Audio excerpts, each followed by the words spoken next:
Hey, welcome to another episode of Marriage Mondays with Nick and Trina Brunson. And we're here tonight and we're talking about proactive problem solving.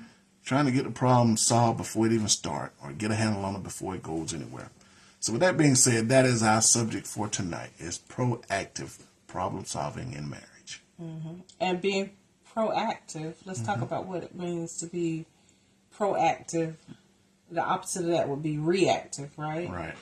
And being reactive is when you respond very quickly, often without thinking, to something that has happened.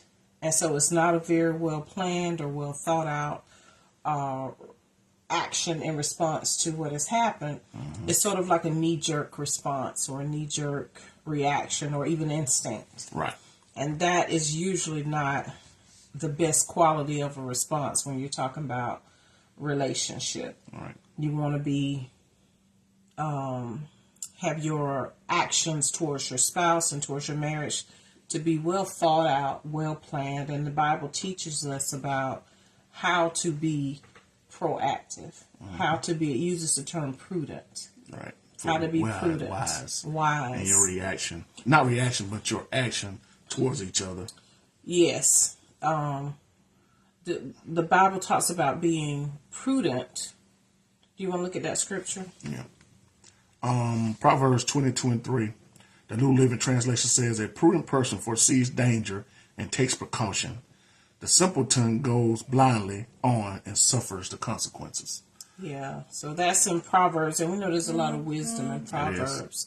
And that's a bit of the wisdom that we can embrace in being prudent, is to foresee. That means you recognize it before it actually gets to you. You see it ahead of time.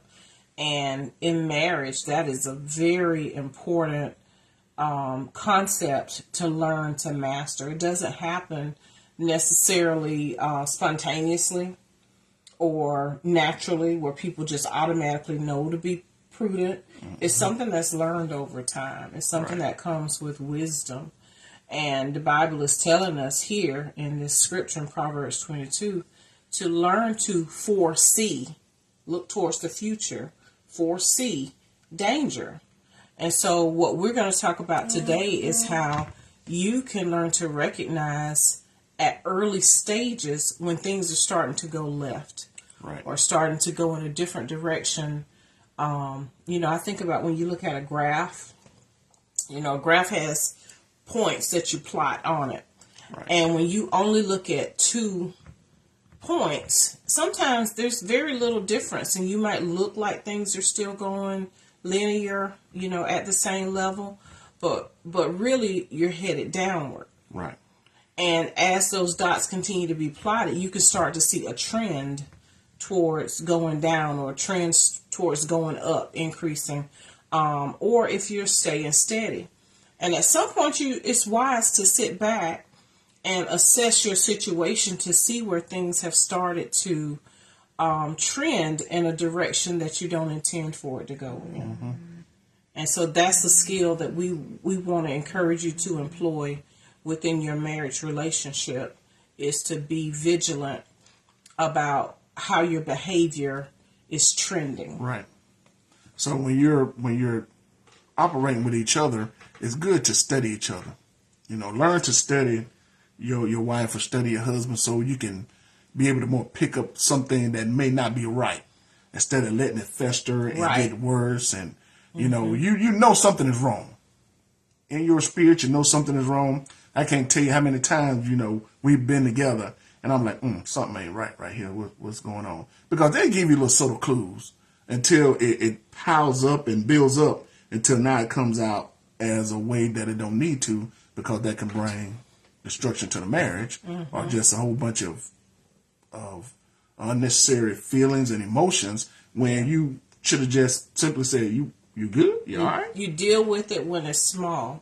And also, too, sometimes you don't even necessarily have to watch your spouse. Sometimes you can look at yourself. Right. Pay attention to your own behaviors. And those are the things that we want to talk about. We want to kind of expound on this point to get you thinking this way, to get you thinking proactively. Hi, Carmela. To get you thinking proactively instead of waiting to respond to a big fire. Right. Because by the time it's at a point that things have escalated and there's a big argument or there's a big problem that you're facing, if you reel it back and really back it up and think things through, you really can find where you really could have headed off a lot of those problems at an earlier stage instead of allowing it to get so far. Mm-hmm.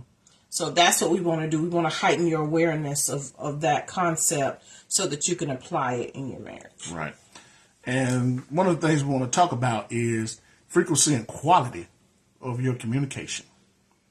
So when you're communicating with each other, there needs to be a time and a place where you can communicate and it's kind of not disturbed, and you want to focus on what each other's saying, and you want to spend that time with them. Early on in our marriage, and I kind of still do it today.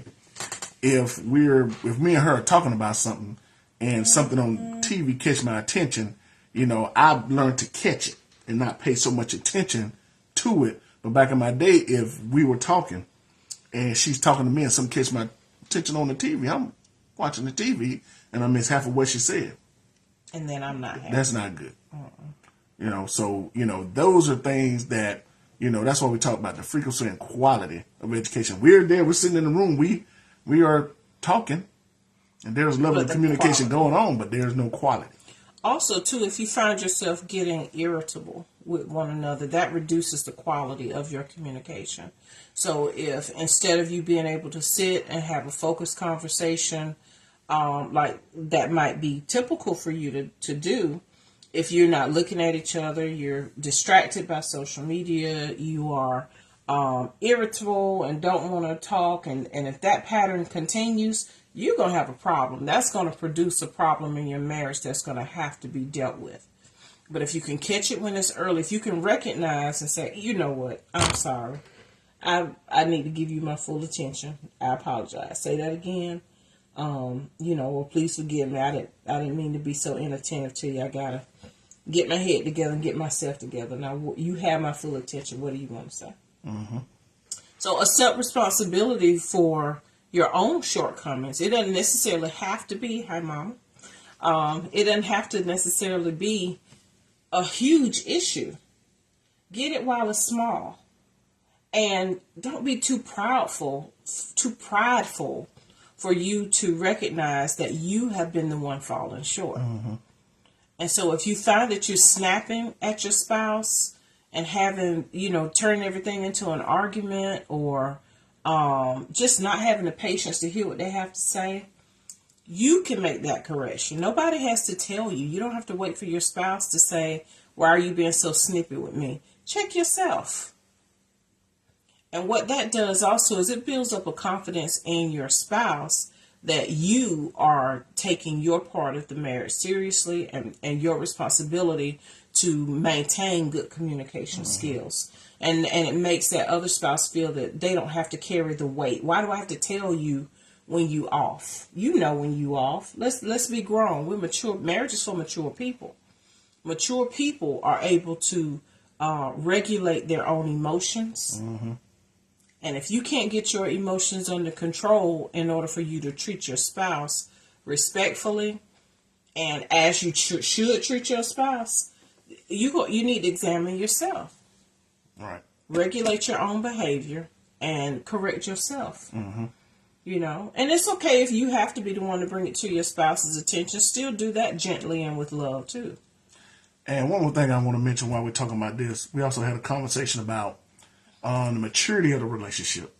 Mm-hmm. That things that happen early in the relationship may not apply 10 years later. Yeah. That's why I say you have to learn to study each other. Maybe she didn't like diamonds, or that might be a little extreme. Jewelry. Maybe she didn't like some type of jewelry in the early relationship. Some people's like, don't buy me clothes, I buy my own clothes. Right. Yeah. But see, later on in the relationship, in years later, that may actually change. And, that level of communication, that person has the right to change their mind about what they like and don't like. Right. I mean, we can use the excuse, and I've used it. Well, you didn't like that last week, so why you like it now? And I'll be like, well, that was 13 years ago. Right. So it's 13 years later. I'm not the same person I was then. Recognize me for who I am right now. I'm telling you what I like. I have a right to decide what I like and don't like. right. And everybody has the right to change their mind.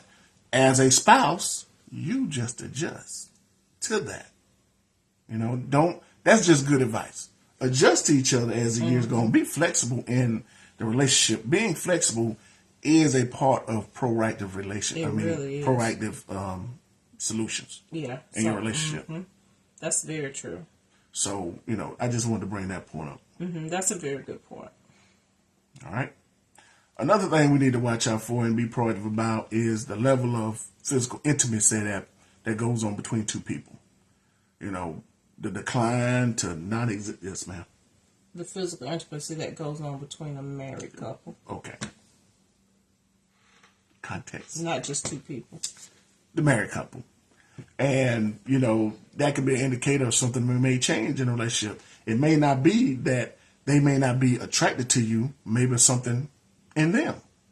And then y'all can get to the bottom of it if you just talk about it and be honest about it. Well, and sometimes you just take things for granted. Like when, I was trying to remember a quote Bishop said about familiarity. I think he was saying it can lead to dishonor. You get so familiar with a person that sometimes you forget that you are to honor and reverence that person. It becomes so commonplace. You become so commonplace with who that person is that you forget to honor and reverence them as your spouse. And that's dangerous. It is. That's dangerous. And so when you get to where you're not ever touching each other, even if it's just not necessarily sex, but yes, sex, but even just throughout the day, or, if you found you going a whole day without having any level of physical touch, that's one of those things. If you would have plotted on a graph, you would see that going in a decline. That's going to head you in a direction that you don't want to go in. And so you have to make a point to make sure that you're finding ways to get in some type of physical connection as well as to connect by communication. But that physical connection is important too. Mm-hmm. And I just had a funny thought. Oh, Lord. What? Go ahead. You sure you want me to say that? I don't know what you going to say, Charity's father. Well, just for the guys, early on in some relationships, you kind of just tap your wife on the behind. And then, sometimes you touch them and they be like, don't touch me, don't know. So some of us will pull away from that and be like, okay, she don't like that no more. But, maybe it was the timing. They got you. So you never want to pull away from physically showing your wife or significant other, your wife, that you still enjoy touching them. So that's just my point to that. Okay, that's a good point. I think, too, along those lines, it's important to pay attention. Women have hormonal cycles. Mm-hmm. That's a part of being a woman. And that's not a negative thing. We joke about it a lot about hormones, but a woman's hormonal cycle goes over 28, 30 days. Men don't have any idea of what that's like because their hormonal cycle is within a day. Mm-hmm. And that's very different from, your hormonal changes last for hours or minutes. Ours last for days. And that can be part of the touch. I want to be touched every time, every period of the month. You mean every time you used to pass by me? What? Every time you used to pass by me, you didn't want me to touch you. I don't know what you're talking about. Okay. We're about to have some personal business, y'all. Well, I don't know what you're talking about every time. See, that's an exaggeration. That's kind of what I was getting to. It is an exaggeration. And that's kind of what I'm alluding to, is you can't take the way a woman responds to you today and apply it for the rest of her life. Mm-hmm. That's ridiculous. Right. And the way she responded today might be different from the way she'll respond next week. That doesn't mean she's fickle. It don't even mean she's moody. It means she's a woman, and women's bodies go through a lot of changes, and men need to learn to respect that. Right. And the thing about this, fellas, what I'm really getting at here is learn to stay in contact with your wife one way or another. either by grabbing her hand when she don't, a hug every now and then to just let her know, I still enjoy touching you or being with you, or kiss before you leave in the morning, a kiss when you come home in the afternoon. Just make sure there's some type of contact to let her know, I'm still in this with you. Because, sometimes we can take things, internalize them, and apply them for life. And I'm trying to get you out of that mindset. And that's not wise. No. Right. That's not what a prudent man does. Exactly. Okay. And also, too, if you watch your wife, you can learn what she needs from you. So the physical touch is not always about self-serving. It's about giving. Right. And so that's a component to consider as well, is that the physical touch is not just for you, it's for the other person as well. And sometimes in spite of how you feel. And so as women, sometimes we have to be mindful that everybody don't have to always cater to us. And sometimes you may choose to engage in a type of physical contact that you don't necessarily feel like, but you choose to do it for the sake of your spouse. And that's just a part of serving one another. And that's part of marriage. It is. Okay. Also, a lot of this happens to be when you're spending that quality time with each other. There's another thing that we're talking about. It's quality time. What's your point? I was trying to understand the statement you made. Say quality time. What about it? It's very important. We talked about when you're communicating that quality time is important. Being with each other, date night. That's a quality time. I think we've been through the last 3 weeks here, and we hadn't had a date night because of something that has come up. Regardless of the reason, it's been too long. Right. So we tell you stuff that's a part of our lives because we know not having date night affects us, and that's one of the reasons why we put this point in here is to be proactive, because we know something is not quite right because we haven't been on a date night, because that's our time. So, when you are trying to get ahead of issues and you've established we're going to do a date night every 2 weeks, every month, whatever you set, try to stick to it as best you can possible. And if something happens, make sure that everybody's under the same understanding of why it didn't happen. But see, here's another thing to factor in too is, even though things might not be going as planned, be dedicated enough to why you need to have quality time together to make it happen. So that even if it doesn't look like whatever a typical date night might look like if your time is running short, then a date night might look like staying up late an extra hour and going out on the back porch under the stars or something, or taking a walk through the neighborhood, or getting up early to do something together before your schedule gets started. Right. So it doesn't necessarily have to look like the way things have always looked. Just be committed to the fact that you need to spend quality time together and make it happen. Okay. Yep. All right. That's all you got to say about that one. All right. One very important one, too, to get ahead of your issues or problems that may occur, is put your job in the right place. Set boundaries with your job. I was actually having a conversation with a guy today, and we were talking about the place that the job has, and putting boundaries on the job. Like, don't bring work home with you. I am real. That's one of my things. Try to leave work at home at work, and make home business be home business. Put first things first. That's basically what I'm saying. And when you bring work home with you, now you're occupying time that you need to be resting, spending time with your spouse, or just doing stuff around the house that needs to be done. But now you've made it home work too, which is really not a good idea. But, for a season, maybe you have to bring your work home. Maybe you have to. But that needs to be a conversation between you and your spouse.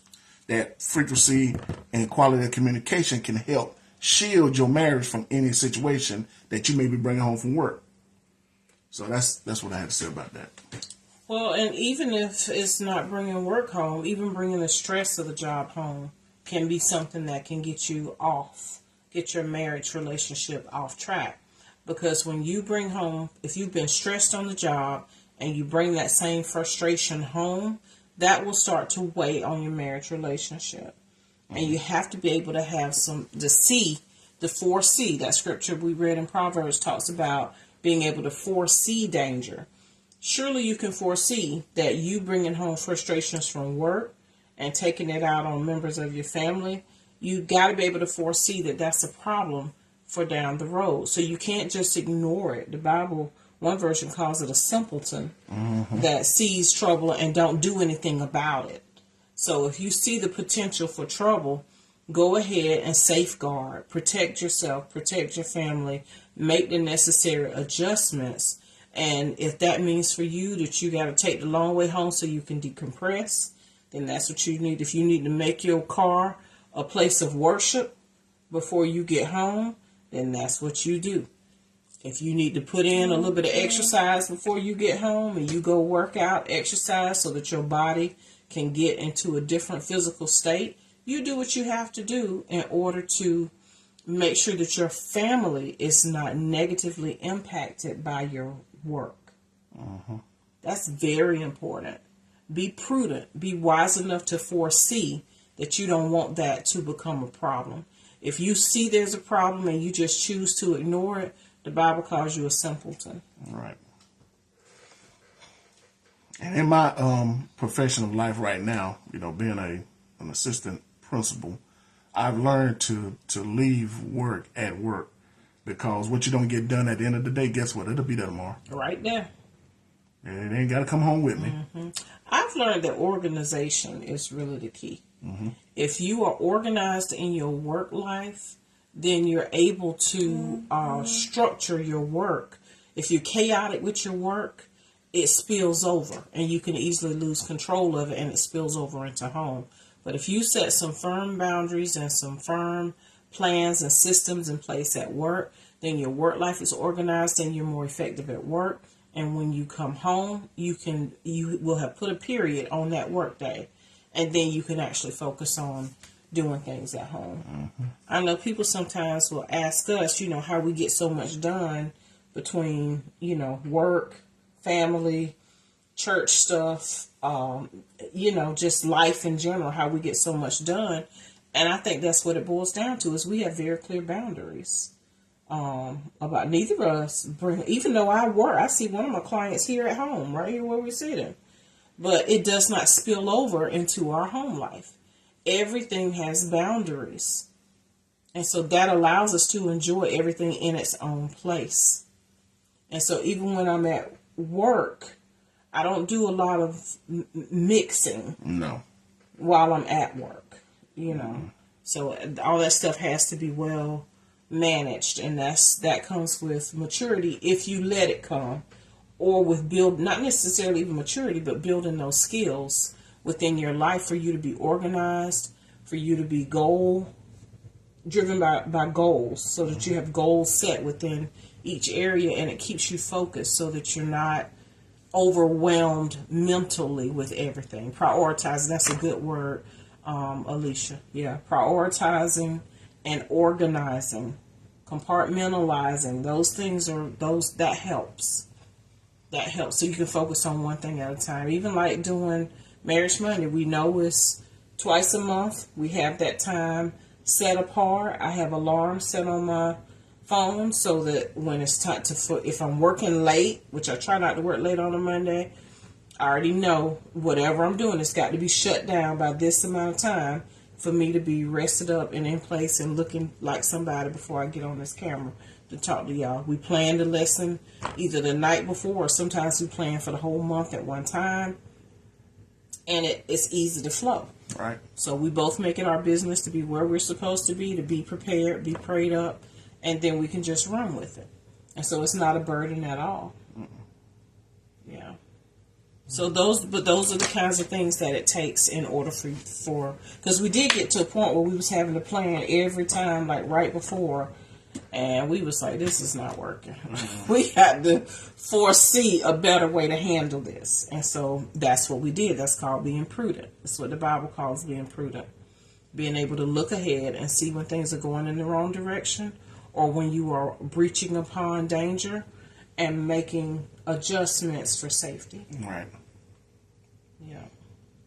So one last thing we wanted to say, to be mindful of, is new relationships.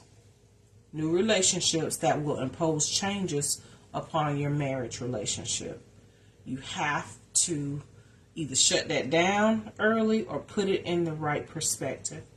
Because if you have people, especially if they impose themselves on entering into your life versus you inviting them in, you have to be aware that those new relationships, they need to be an asset to your marriage.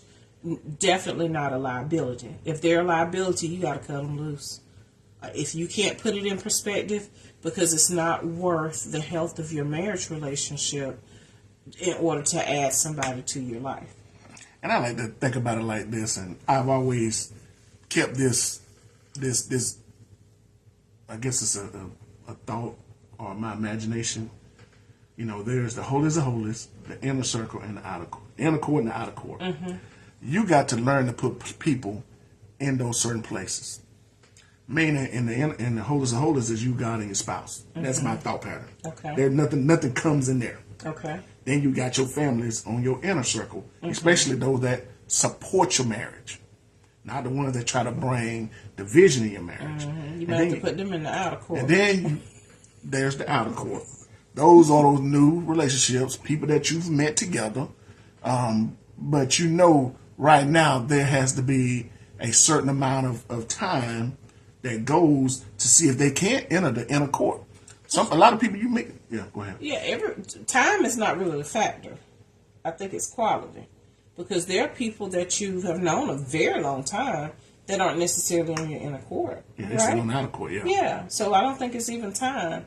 It's going to be about purpose and quality. Right. I was thinking the quality of time, how these people interact with God, if they're or believers, or, because you don't want nobody in your inner court that's not a believer. That can cause friction if you let it. But you just want to make sure that you rightly put people where they are in your life. Not necessarily somebody that can come and be a person that can separate you and your spouse. Don't do that to yourself. So make sure you're putting people where they belong as far as dealing with your marriage. Okay. So, you got anything else to say? You got any closing remarks? No closing remarks. That's all right. So, if we've been a blessing to you, we ask that you continue to support our ministry at Crown Kingdom Cultural Center. You can give online at where? fbjm.org. That's our church webpage. Right. And you can also give, we want you to give into the church ministry. That's what we're referring to. Right. On Cash App at Crown Kingdom 1, O-N-E. So crown like a crown on your head. Kingdom, O-N-E, Crown Kingdom 1. And we're also having a appreciation for our bishop. Yes, Founders. Yeah, Founders celebration. That's in November. And really, if you go to our church web page, which is fbjm.org, that's F as in Finace, Bush Junior Ministries, fbjm.org, you will see more information about our Founders celebration. It's in November 16th, and we certainly invite you to participate with the 16th and 17th. That's 16th is Saturday, and the 17th is Sunday, so we'll be celebrating both of those days. So we would love to have your support. We have a Christian comedians, Akintunde and Corey, that are coming. And the tickets to that event, that's the Saturday night banquet. That's going to be extremely nice, something to get dressed up for. Tickets are $65 for adults and $25 for children ages 6 to 12 and free for under 6. So we do encourage you to come out. It's going to be a good time. And you can see right there in the comments, Sister Francine Brown put a Cash App to the church at $cash. She has Crown a Christian. You don't have to say it. Yeah. She might say it. I might. Because I might have said it wrong. So yes. she put it in. She's the finance, one of our finance managers, so she she'll have it exactly right if we did it wrong. So thank you for that. And if you want to give it to the lady and the coach, same thing. The lady and the coach, $, the lady and the coach. That's our Cash App too. So before, whatever you want to give, you give it on solid and good ground. So with that being said, you got anything else? Thank you, Brother Trey Smith, for letting us know we had an awesome message tonight. Appreciate you, young man. So with that being said, from the lady and the coach, we love y'all. Good night. Good night.